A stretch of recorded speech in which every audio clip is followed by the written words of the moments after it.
Ladies and gentlemen, welcome to this year's annual Extreme Manliness Competition. I'm your host, Lionel Jacobs, and it's been a super macho morning today as Kyle faces off with Olin in the test of testosterone.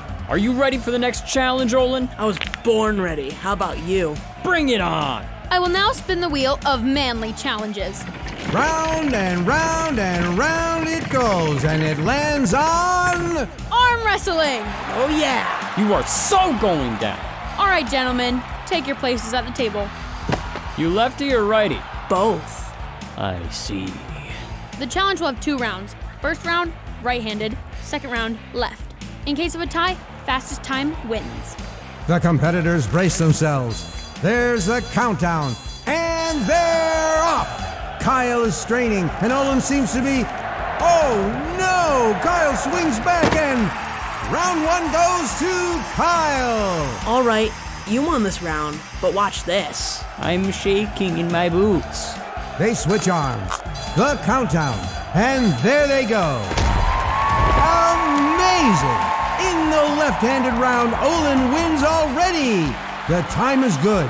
Olin takes the arm wrestling challenge. 1 point to Olin. I let you win. Yeah, sure you did. I will now spin the wheel of manly challenges. And so the wheel spins a second time.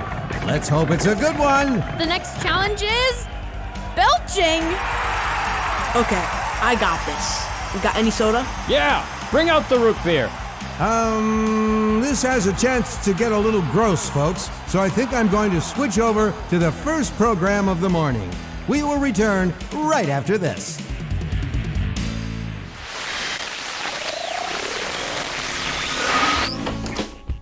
Hi, Mr. Jacobs. What's up this morning? Good morning, Kimberly. I was just sorting out my tool chest. After a lot of big projects, things can get a little out of place. Oh, is that all that's going on today? Kyle and Olin were here a little while ago, but they went outside. I think they were having some sort of contest or something. What kind of contest? Looked like arm wrestling and burping. They left before I could figure out what exactly was going on. I'll go ask him. Hi, Mr. Jacobs. Do you... Oh, hey, Kim. Hi, what's going on? Be sure he's got the extra spicy stuff. Not just sriracha or anything like that. I know what we need, Kyle. Mr. Jacobs, we were wondering if you had any hot sauce. Hot sauce? Ooh, it's a little early in the day for that, don't you think? It's for our competition. What kind of competition? Can I join? Well, you can, but it might be a little awkward. What, because I'm a girl? Yeah, it's not anything personal. It's just this is a manliness competition and you're not a man. Neither are you. You're still just boys. Yeah, but it's different. Okay, fair enough. But if I can't join your man off, what if we had a dad off instead? A dad off? Sure, my dad's a guy, and so are your dads. We just make them compete instead. I hadn't thought of that. It might be fun. What are the contest categories? How should I know? I never said I was an expert on manliness. We'll have to make a list so we know the rules. Can we get a piece of paper, Mr. Jacobs? And something to write with? You know where all the supplies are. While you work on your project, do you mind if I listen to the radio? Nope, go ahead.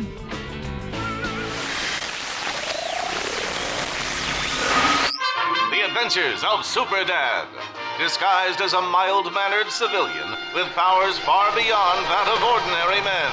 Dad, it's broken. Follow me to the Dad Cave.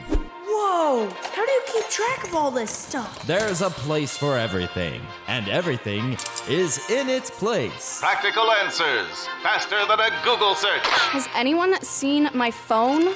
Where was the last place you had it? I guess it was... here it is. It's always in the last place you look. Truth and love. Can I go with Anna to the party? Ask your mother. Not to be mistaken for a bird or a plane. It's Super Dad. I'm so hungry. Let's dig in. Wait, Jimmy. Not before we give thanks. Let's bow our heads. Thanks, Dad, for being a real hero. Happy Father's Day from Family Life.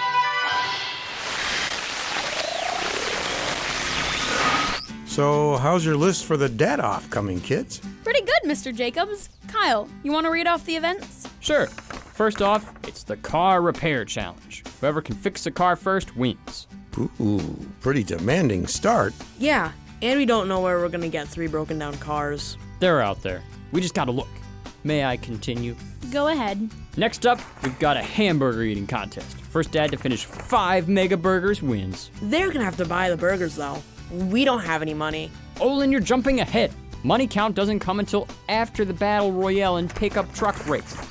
Battle Royale? Oh, you know, the number one thing kids say about their dads.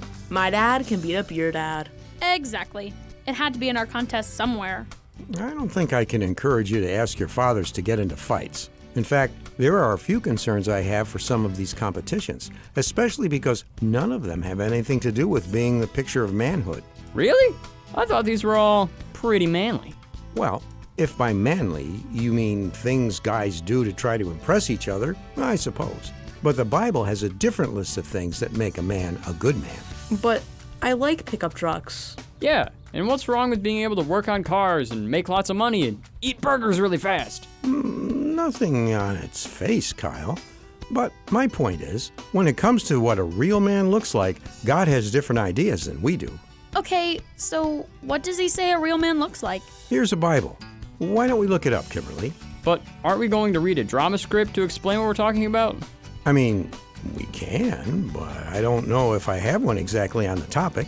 You're Mr. Jacobs. You always have a script about every topic. All right, I'll go look. Meanwhile, why don't you see if you can find some Bible verses that talk about what a true man looks like? Oh, can we listen to the radio too? Why not? I've got it.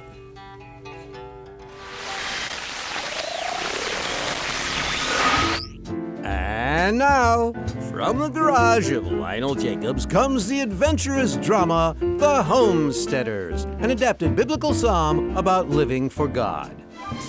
About a couple hundred years ago, before there were great highways that stretched from sea to shining sea, people would load up their households and head out west to start a new life for themselves. That's right. My brother Ted and I are out looking for gold. For sure. Thought I'd settle for a nice bit of silver myself.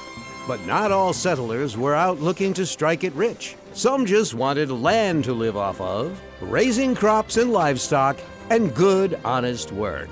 That's right. My papa says that the first thing you want to look for is a good source of water. Nothing else matters. If you don't have good water, you've got to move on. You're not looking for gold, Caroline? How dumb. You need to be more like us. At least look for silver. It's the only thing worth going west for. She's a weirdo, if you ask me, Ted. Ah, well, all the more for us. I guess not all people can be smart. Gotta have a few dumb ones, or else it'll be harder on us geniuses. And so the settlers set out on the great trail to the west to find their fortune.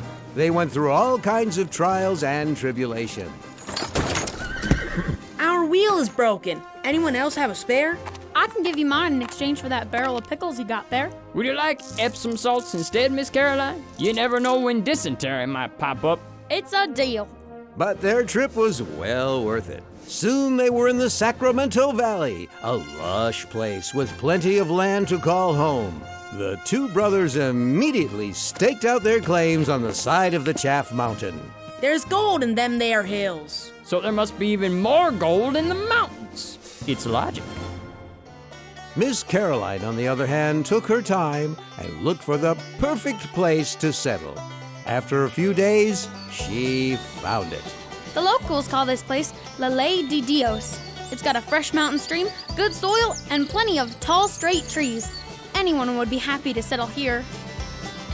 A few years passed, and Miss Caroline had made quite the name for herself along the creek bed. She sold the best fruit in the valley, and not one of her plants ran out of water. That's right. Would you like an orange? The two brothers, on the other hand, didn't last a single winter.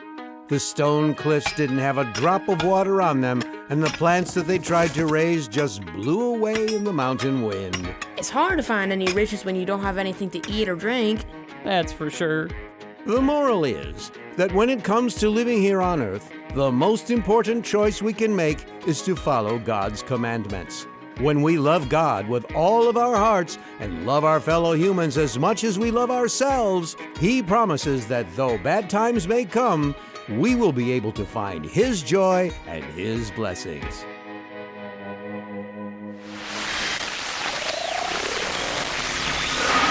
So, I'm a little confused, Mr. Jacobs. Why's that, Olin? The drama script about the settlers didn't have anything to do with being manly. Well, I did tell you it was going to be a stretch, but I think it's something to consider. A man that doesn't live for God isn't living the fullest life they could be. So I think it works. Kind of, I guess. I've been looking through the Bible for verses about being a man this whole time, Mr. Jacobs, and I'm not finding a lot. Okay. Well, let's see if I can help out a bit, Kimberly. Let's look at 1 Corinthians 16, starting in verse 13. Here Paul is telling us to stand firm in our faith, acting like men, using our strength to show God's love. So manliness point number 1, use our strength to share God's love. Okay, but how do we do that? There are quite a few ways, and verses like 1 Peter 3:7 and Micah 6:8 explain some of them to us. Men need to be respectful toward women. They need to work so there is fairness in the world and to treat everyone with kindness. Okay, slow down. That's a lot to write down. Sorry. I could go on about what God says about being the manliest man ever, but I think the best advice can be found in Ephesians 5, where God says to act like Him, living the way Jesus did here on earth, loving others so much that we are willing to give up everything so that they can be saved. Last thing on the list, be like Jesus. Got it. I've got to say, that's not a lot like our first list. No, but it is a pretty good one. I don't know if our dads can really compete over these, though. Yeah, it's not quite as cut and dry as a battle royale. No, but it's probably a little more legal. So, since we're on the topic, what are you guys planning to do for your dads for tomorrow? Tomorrow? I hadn't planned on anything. Should we have? Oh, I just figured it being Father's Day and all. That's tomorrow? Father's Day is tomorrow? That's why my mom was making a cake when I left this morning. Your mom makes your dad a cake? Yeah. Is that weird? Oh, no. I was just stealing the idea so I could do it for my dad. Yeah, thanks, Kyle. Bye, Mr. Jacobs. Hey, come back. I don't have an idea yet. See you later, kids. I guess we're done with the radio, huh, Flynn? Let me turn it off and then we can go for a walk. Okay? Just a second.